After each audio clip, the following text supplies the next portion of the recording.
Welcome to Raw Talk. As always, I'm going to have two links down below in the description box to credit WWE. This took place in Tampa Bay, Florida, and even though I'm from the great, wild, cold, northern Canadian area of North America, I was trying to make that sound fancy. It is goddamn hot up in here, and I love it. Seth Rollins, Braun Breaker, Bronson Reed, and Paul Heyman all came out looking like Evolution. Cheers from the crowd. Dogs are barking. Heyman says Braun Breaker is like the Terminator. Heyman says Reed did more damage to Seth Rollins than CM Punk and Roman Reigns could ever dream of in their entire career combined put together, more or less is what he said. Seth Rollins says to the crowd, "You morons." Oof. I guess he's really gone heel, but the people are still going to sing a song. They are going to do that. And basically, he just talked about taking over, laying out the vision that they're out for power and control. And when you win championships, you get the power and the control. And that's what he's looking for. Pretty straightforward. Penta defeats Chad Gable and Dragon Lee in the triple threat Money in the Bank qualifier match. What a fucking beautiful match. This is it. This was like PLE level shit. This was a banger. They're definitely giving Penta the big push here as he got the win. I want to see Dragon Lee and Chad Gable get a little bit more of the pie, not just the crust. Give me the crust, give them the sugary part because, you know, it's full of diabetes. And yeah, I mean, holy shit. I really have nothing else to say when it comes to that. Liv Morgan is back and not impressed with Roxana Perez trying to feed Dirty Dom her tender nuggets. I can't say it with a straight face. I'm like Joey from Friends. I'm way too immature. It's going to be interesting to see that whole thing develop now that she's hanging around, grabbing Dom. Oh, I mean, I don't think it was like this, but oh, is your shoulder tender? I really, really just can't wait to see how this is going to flourish and develop. I'm all there for it. Rusev annihilates Akira Tozawa. It was pretty fast. And then post-match, Rusev is still choking him. So then Sheamus, of all people, comes out. At first I was like, you know, this match is pointless, but maybe here, this could potentially set up for a rivalry. Potentially. I love Akira Tozawa. I think he's a wonderful talent. And it sounds rude, but come on. He's no match for the big fellas here. These two behemoths, definitely a different story there. Again, I don't know what's going to come of it, but I really do like the whole Alpha Academy thing. A little bit of comedy, a little bit of seriousness. I just wish they were given a little bit more because they're capable. They really are, and I'm really glad that Rusev is back. New Day defeat and retain the tag titles against American Made and the War Raiders triple threat tag team championship match. This was, and you know, I like the match. I just don't like the New Day, and it sucks because I used to love them, but ever since Big E left for obvious reasons due to his injury, there was just something about it. But overall, I love Kofi Kingston. I love Xavier Woods. I just don't like them as heels. I cannot stand them whatsoever. That's really what it is, and I don't like the way things ended with Big E. I know it's scripted, but I'm saying from that standpoint, that's just absolutely atrocious. Don't like it whatsoever. But it was a nice match, and they came out looking like Giant Gonzalez because he used to wear that outfit. If you don't know who he is, he passed away some years ago. You'd have to look up WWE Giant Gonzalez. Brings back a lot of memories, and I think they were paying homage to him for that, but I could be wrong. Maybe it's the anniversary of his death or something like that. Not too sure. So they retain. Jey Uso in-ring promo begins, and then Gunther came out. Monday after the Money in the Bank, Gunther's going to face whoever wins between him and, I'm not going to lie, I forget who his opponent is, but hold on a second. Well, holy macaroni and cheese. I completely forgot that at Money in the Bank, he is actually going to be facing off against John Cena.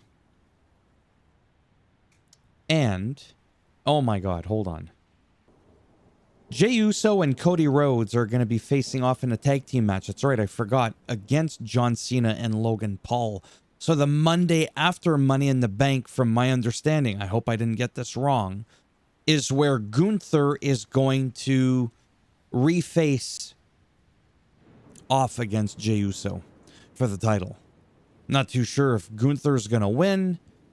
I really don't know. That's not the point.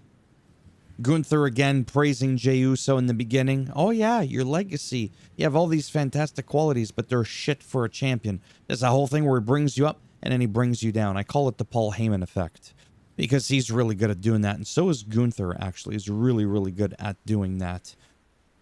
Cody Rhodes' podcast on YouTube starting Wednesday with the first episode being his wife. I'm really excited for this because I love Cody Rhodes. How he speaks and everything. It's definitely gonna not make it any easier for my channel to get any type of traction with all these big names coming out with their channels and their podcasts and stuff. But I'm looking forward to it. I really am. Kairi Sane actually defeats Liv Morgan despite the distractions from Roxanne Perez, where she pushed Kairi Sane off the top rope, and then you could see the Raquel Rodriguez is like, her, you actually, well, she pointed. She's like, don't you be doing that. Get your dirty nuggets out of here. They're too high in sodium. Yeah, exactly. Nice match. Liv coming out looking like a pole dancer, but that's another story for another day. And yeah, then we had Lyra and Becky arguing about the title. They have a match at Money in the Bank. It's going to sound really rude. Bobby Roode, remember him? From Beer Money. Back in, anyways. I just don't give a shit about this rivalry. I just don't give a damn about it. Love Becky Lynch. Hate her as a heel. Seems like I'm hating the heels. No, not at all. I just, no. No. Like I said, though, she is amazing. She really is amazing. Like, big time. And I don't even know if I have an opinion on how I want this to play out. If I want her to get the championship back, probably not. Believe it or not, I might actually much prefer her retain. She's the fresh blood, she's incredibly talented. She's old news. People are starting to treat her like Charlotte Flair. She's been around, you've won your titles, let other people have it, bring them up. I think that's what should happen here. I'm not saying she can't have a title later on, but right now, not on my watch, or anybody else's for that matter. The main event. Seth Rollins defeats Sami Zayn and Finn Balor in the Money in the Bank qualifier match. Again, another triple threat match. Reed and Breakker got involved, but Jey Uso came out to help. Then Dirty Dom slides the chair in the ring. Right? Finn goes to grab it. He's facing down, and then Rollins bonk Balor's head right through the chair, and he loses. That's going to even furthermore add some dissension within the Judgment Day next week. You can bet your ass on that. He's going to totally not be happy. And he's going to find it very convenient that he's always losing or getting screwed over every time Dom is actually trying to help him. But I like that. I really like the Judgment Day. I like the goofiness, the silliness, and all that. I wish Carlito was being used more, but I'm just happy to see him. Like I said, I have some nostalgic reasons why I hang on to him. But he's also really good. I loved that pop that he got in Puerto Rico when he came back to help out. It was really, really good. Now he's not even really being used in the matches, and I hate that. I really do, because he's very capable. There's no reason we can't have him wrestle. It is what it is. I mean, whatever. Anyhow, I'm tired. I was out in the sun a lot. I went hiking. Good for me. To be perfectly honest, this week I was going to take not like a break, because I've never taken a break from like recapping Monday Night Raw and SmackDown, because I'm trying to be consistent. But in terms of energy, I have to admit, I was just like, fuck it. I wasn't in the mood. I wanted to watch it. Like, I didn't want to be taking notes and have to ramble on and all this shit.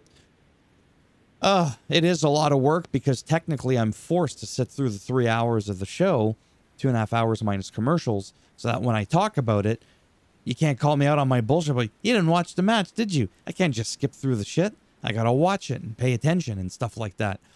I do enjoy it. I don't enjoy being on a schedule where I have to do it. That's the difference. I wish I could be more low-key, just keep up with the WWE 2K video game, do my Reddit stuff, because that I enjoy more, because that I can do whenever I want. Just, oh, what's on Reddit? Boom, there it is. Who knows?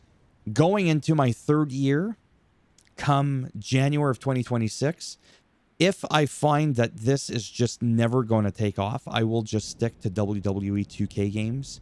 I'll stick to the Reddit talks. Maybe I'll do like a once a week where I'll recap Raw and SmackDown together. It'll be like a 5-minute video between the 2 shows, and I'm actually only going to talk about the 1 or 2 things that I enjoyed on the show, and that's absolutely it. I don't know yet. Thumbs up as always if you liked the video. Thumbs down if you didn't like it, and I'll bend it in half, twist it, break it off in your ass, and that's the look you're going to have on your face right there. And if you want to subscribe to the channel, naturally, that would be great. But if not, thanks for stopping by anyways. Take care. Maybe I'll see some of you in the next one. Bye for now.